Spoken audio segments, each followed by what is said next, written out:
யாழ் பேர் திரு Justin Bernard Gnanaprakasam ஆண்டகைக்கும் யாழ் மறை மாவட்ட குருமுதல்வர் அருட்தந்தை ஜெயரட்னம் அவர்களுக்கும் யாழ் வைத்தியசாலை பணிப்பாளர் வைத்திய கலாநிதி டாக்டர் சத்தியமூர்த்தி அவர்களுக்கும் அருட்சகோதரி தியோஃபின் க்ரூஸ் அவர்களுக்கும் அருட்பணியாளர் ஜெயசேகரம் அடிகளாருக்கும் மற்றும் கூடியிருக்கும் அனைவருக்கும் எங்கள் குடும்பத்தின் சார்பில் மனமார்ந்த நன்றியையும் வணக்கங்களையும் தெரிவித்துக் கொள்கிறோம்.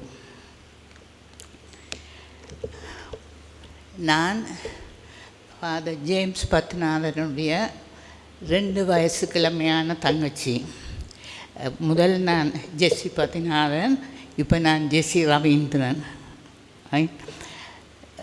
அவரை மற்றவை எல்லாரும் அவருடைய பிற்காலத்தை பற்றி சொல்லுவேனாம், குரு வாழ்க்கையை பற்றி சொல்லுவேனாம்.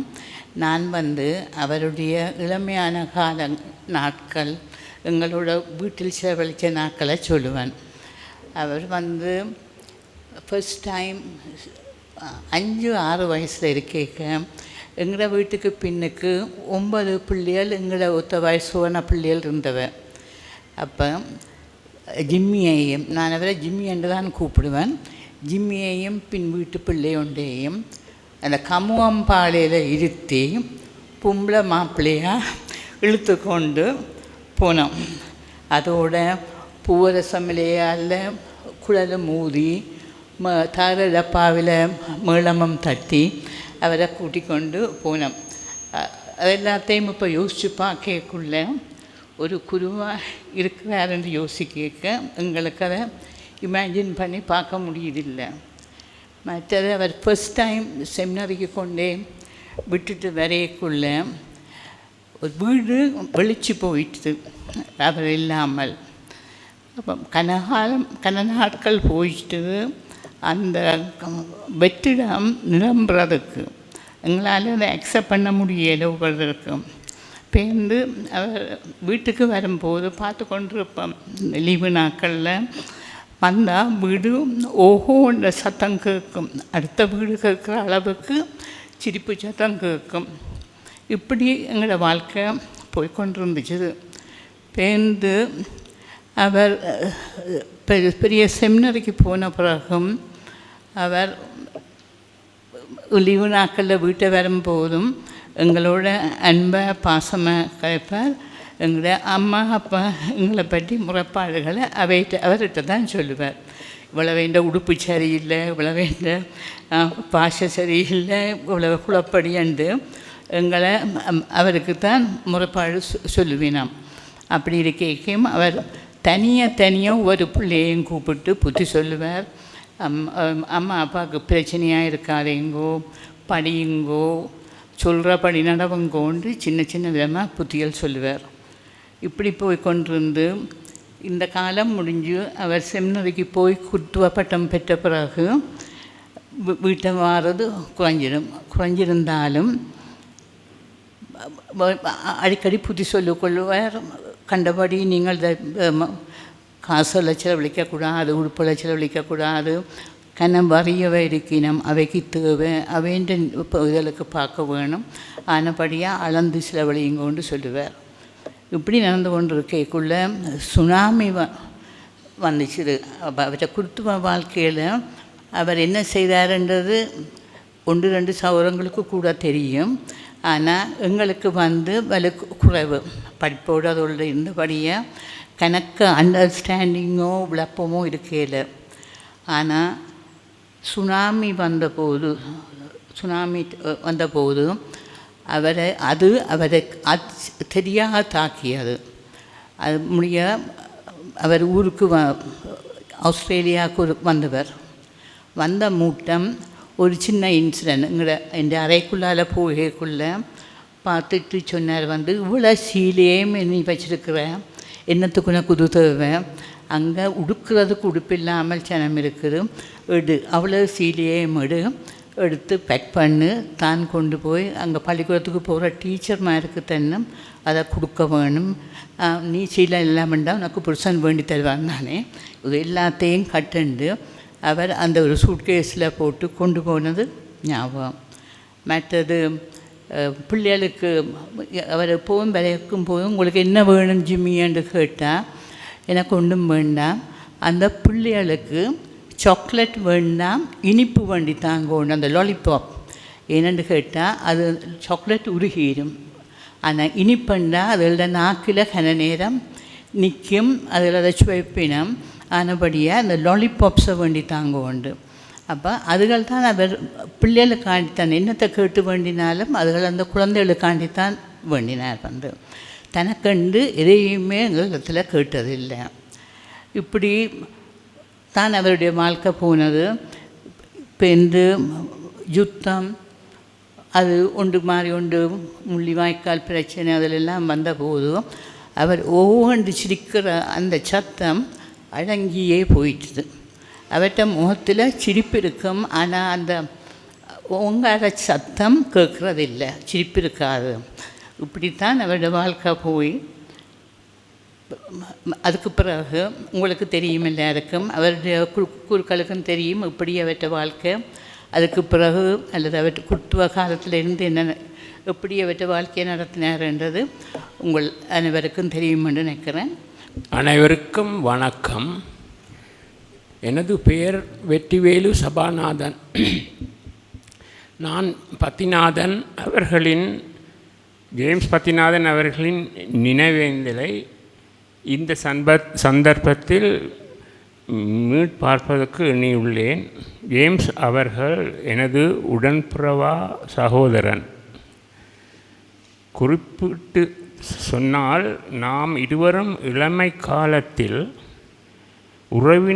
உறவினை தாண்டி நல்ல நண்பர்களாகவே நெருங்கி பழகி வந்தோம். நவில் தோறும் நூல் நயம் போலும் பயில் தோறும் பண்புடையாளர். வள்ளுவப் பெருந்தகை அருளிய குறள் நினைவிற்கு வருகிறது. நல்ல பண்பு உடையவர்களின் தொடர்பானது படிக்க படிக்க நூலின் நயம் மேன்மேலும் இனிமை தருவது போல் பழக பழக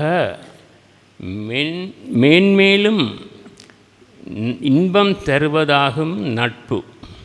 இந்த நட்பின் ஆழம் வலுப்பெறும் வகையில் எனது திருமணத்திலே அடிகளாரின் சகலனாகவும் ஒன்றரக் கலந்தேன்.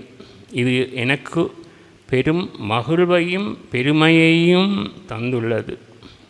அமரர் ஜேம்ஸ் பத்தி என்றால் சிறுகுழந்தை முதல் பெரியோர் வரை அவரின் சமய சமூக பணிகள் வியாபித்திருந்தது என்பதை யாவரும் அறிவர்.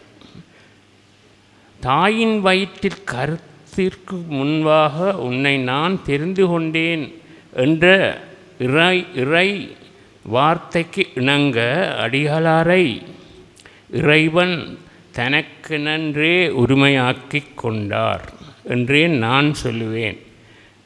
நிறை விசுவாசத்தில் ஆபிரகாமை போன்றவர் ஜேம்ஸ் பத்திநாதன்.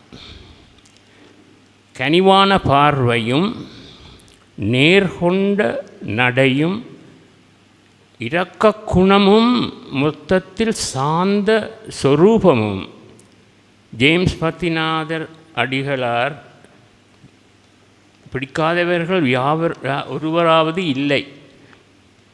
அன்புதான் அவரின் உருவம். தன் நிலை இல்லா பிறர் நலவாதி. தனது தீட்சண்யமான பார்வையிலே நடக்கப் போவதை சிந்தையில் உணர்ந்தவர். அவர் நினைத்திருந்தால் வெளிநாடு சென்றிருக்கலாம். அவரது உறவினர்கள் எல்லோரும் வெளிநாட்டு வசித்து வந்தார்கள்.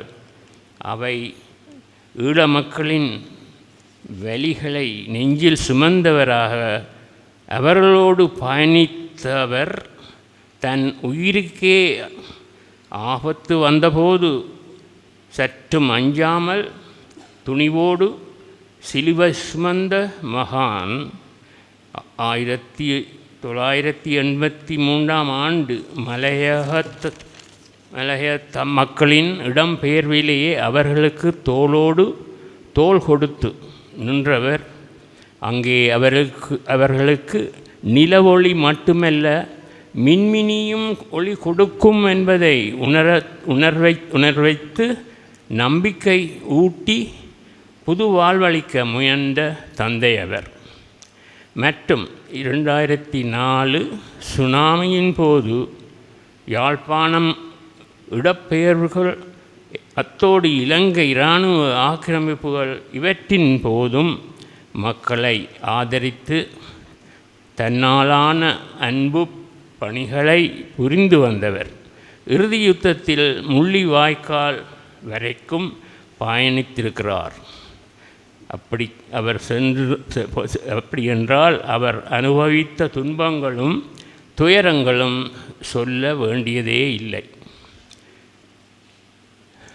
பெற்றோரை இழந்த பிள்ளைகளுக்கும் ஊனமுற்றோருக்கும் தந்தைக்கு தந்தையாக இருந்தவர். அவர்களில் மறுவாழ்விற்காக போராடியவர். இங்கு குறிப்பிட வேண்டிய ஒன்று, அடிகளார் தனது குடும்ப உறவுகளுக்கு சிறு நேரத்தை கூட ஒதுக்கியதில்லை. யாரேனும் கேட்டால் நான் தந்தையின் அலுவல்களில் ஈடுபட்டு கொண்டிருக்கிறேன் என்று உங்களுக்கு தெரியாதா என்பதே அவர் பதில். ஆனால் அவர்களையும் அவர் விட்டு விடாமல் அவர்களையும் பிறர் நலப் பணிகளில் இணைத்து கொண்டார். அவர்களும் அந்த சந்தர்ப்பத்திலும் முகம் கோணாது உதவிக்கரம் நீட்டி தயாராகவே இருந்தவர்கள். இப்படியாக இவர் பணிகளை வானிலும் உயர்ந்தவர் நீரிலும் ஆறழிவின்றே என கூறிக்கொண்டே சொல்லாமல் குருத்துவ பணியினை தன் மூச்சுக்காக கொண்டு தமது சீடத்துவ பணியினை விஸ்தரித்து சென்று கொண்டிருந்த வேளையிலே காலன் என் கோலம் கொண்டான், பனி வாழ்வில் களைத்து விட்டாய் என மடியிலே இளைப்பார வா என்றே இறைவன் இத்தனை வேகமாக அழைத்து கொண்டான். சூழ் கொண்ட கார்மேகம் சூழல் கொண்ட மாருதத்தால் மறைத்து செல்வதைப் போல் நீரும் மறைந்து போனீரோ. நாம் விதியின் இரத்தங்களில் பயணம் செய்யும் சிறு மானிட பூச்சிகள் மட்டுமே என்பதனை பத்திநாதன் பிரிவு நன்கு உயர்த்தியது. எமக்கு ஏறக்குறைய 74 வருடங்கள் வாழ்ந்து தம் வாழ்வு முழுவதையும் ஏழைக்காகவும் மற்றவர்களுக்காகவும் வாழ்ந்து மறித்துள்ளார் என்பதை கண்கூடு. அன்னாரின் பெயரும் புகழும் நீடித்து நிலை பெறும் என மீரா துயரம் கொண்டு எம்மை ஆறா துயரத்தில் ஆழ்த்திச் சென்றீரோ. உங்களது கலையாத நினைவுகளை உயிரும் கண்ணீர் பூக்களால் ஆர்க்கித்து உங்கள் ஆத்மா சாந்தியடைய எங்கள் இமைகளில் ததும்பும் கண்ணீர் துளிகளால் காணிக்கையாக்குகிறோம். நன்றி. Vanakkam. My name is Zach, and I'm the grandson of Saba and Joy. In this moment of togetherness, we are celebrating the profound impact that Father James Pathanathan had on countless lives, including mine. His story is one that resonates deeply with all of us, as it's a story of love, dedication, and bountiful service, not only to his faith and people and beliefs, but to his people. When I was 7, I had the task of writing a biography of an idol, a person you looked up to. Initially, I struggled to think of someone, and so my mum then suggested Jimmy Uncle. At first, I was unsure. Growing up in England, I hadn't heard much about him, but after sitting down with my mum and going through his history, I was in awe.